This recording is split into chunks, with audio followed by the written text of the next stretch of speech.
your host, Cindy Chu. Welcome back to Creative Queens Podcast. We're recording this episode with Listening Party inside Canal Street Radio. So, I'm going to tell you about what I've been up to. It's been a hot minute. I was at NATP conference last week in Miami. So NATP stands for National Association of Television Program Executives. It's a huge-ass conference where companies come together to buy, sell, distribute their work, their productions, their content. And so that leads into our episode today, which I'm going to be talking about pitching.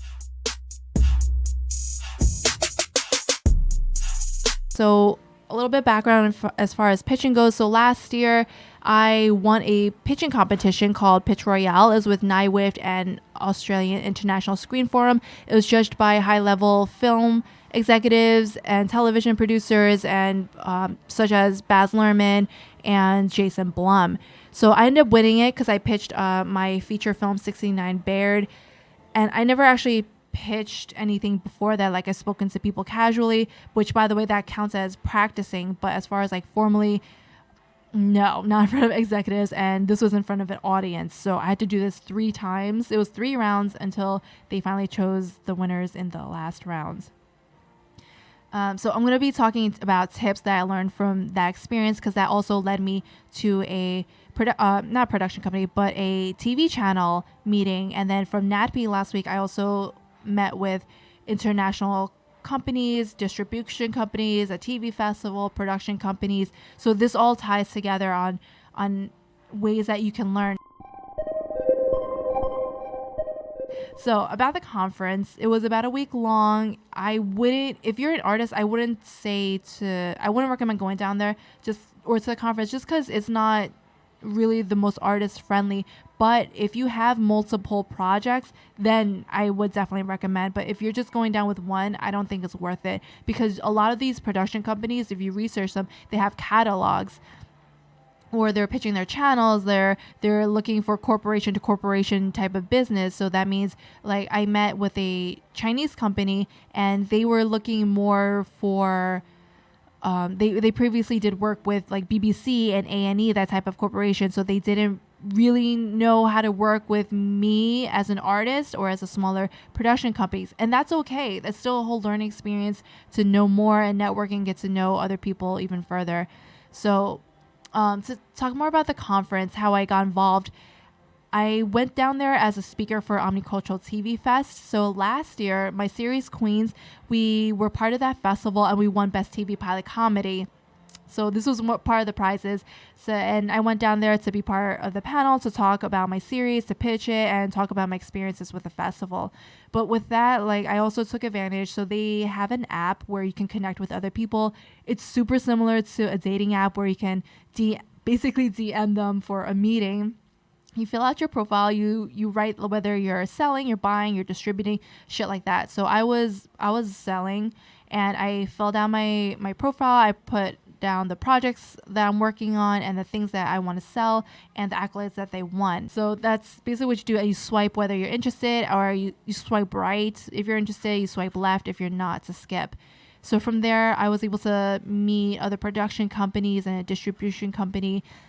And that was my first time having like back-to-back type of meetings. And also, it's an experience. Like, think of it, don't be nervous. Like, they're all human beings. Like, remember that when you do take meetings. And so this really goes into advice that I've learned as far as pitching and coming ready with your mindset. These are tips I learned along the way from the pitch competition, also speaking with the television channel, and things I learned last week at NATP Miami.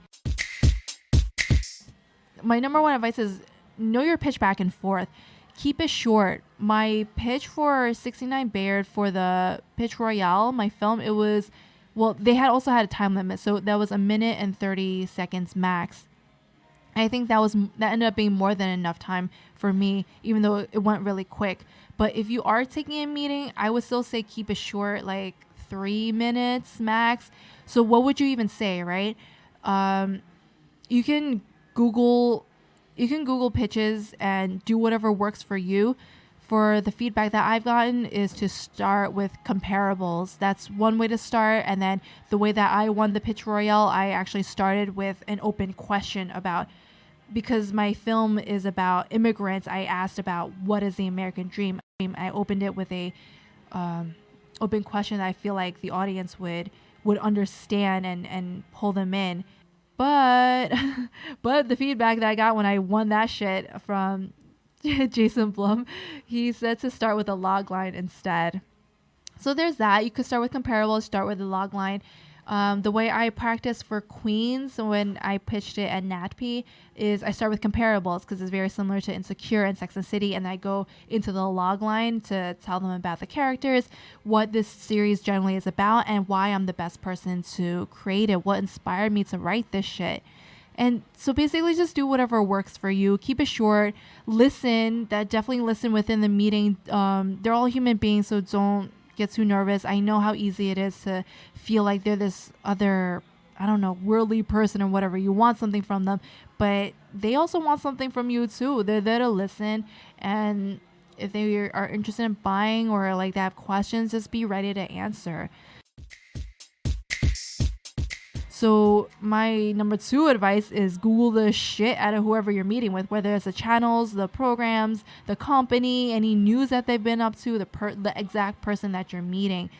Google is amazing. From my TV channel meeting to NatP last week, I Googled the shit out of anybody. No matter how little time I had, I always Googled them. I always wrote honestly, right before I met with a company from China who's doing international acquisitions, I had about maybe, I don't know, 10 minutes or whatever. I Googled her, and it turns out she was also a writer and director. So that's something that I could connect with her on. And she actually also lived in the States for some time. So I was thinking about how I could ask her about that, because that's something that we could connect on and further grow the relationship, even if it doesn't matter. Also, when you Google them, you write all these things down. I do keep a spreadsheet.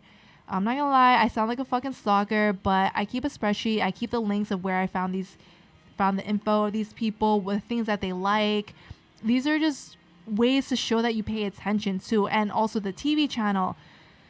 What are their programs? What have they been up to? What shows do you actually genuinely connect with? For me, unfortunately, the channel that I got, I wasn't too fan of their shit, but I still watched as much as I could and came ready with the shows that I actually did like. And then after I pitched, when we were having regular ass conversation with this TV executive, I was able to at least connect with them on what kind of shows that they're doing, what I read. I know exactly what they've been up to, so it shows that you're prepared. And be ready to pivot, and come ready with different projects and be ready to pivot. So what does that mean? For one of the companies I met with last week that I was talking about, it was they were looking for their international acquisition department. And so they're a company from China.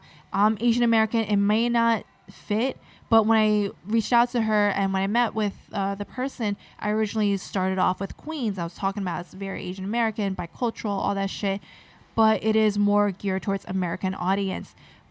However, she started telling me, we started talking about the farewell. So that was part of what led us into seeing what else I could do, what other projects I could fit. So the film that I won with last year for Pitch Royale, 69 Bayard, is what I ended up pitching her to, because she was, when we were talking about the farewell, how that's really not necessarily geared towards Chinese audience, but the cultural wise is pretty Chinese. And for 69 Bayard, it's about immigrants in the U.S., so that fit better. And it turned out they also have a show that's modern, but it's also about Chinese students going to the U.S. and then coming back, and their experience there. And I told her how mine is different from that, and also how my film could relate to their company. So it wasn't exactly a perfect fit, but that at least connected us further, and it gave me something to follow up on, because she said that could be something that they're interested in, and that even if it's not, at least they have me as a connection in New York. So it moves further even beyond my projects, because this company does do international productions, and they originally were trying to look for someone to work with in New York, but they didn't really quite have the connections here, and they didn't speak English. My Mandarin's pretty fucking choppy, but at least I'm here and I could still be a resource for them. And that's also something else to think about, like how can you help them? So that leads into number 3 about following up. Even if these meetings don't necessarily work out the way you want to, whether it's the right fit or not, y'all can still work together later on down the road. As soon as you leave, where like make sure that you follow up, you send an email, connect with them, thank them for their time. You know, time is super precious, and show that like you care and you appreciate, you've been listening. Mention things that y'all talked about. Thank you for taking the time to talk with me. Follow up on whatever it is that you spoke about. And like I said, it's not always going to work out. Like in NAPI, I met these people from a production company, and they were pretty much in the same boat as I am. They're distributing and they're selling. So I'm not in the position to be necessarily working with them at this time, but there were some fucking dope ass people that I would definitely want to work with later on down the road. So I'm going to email them, hit them up, and wish them well and see how I can help them in the future.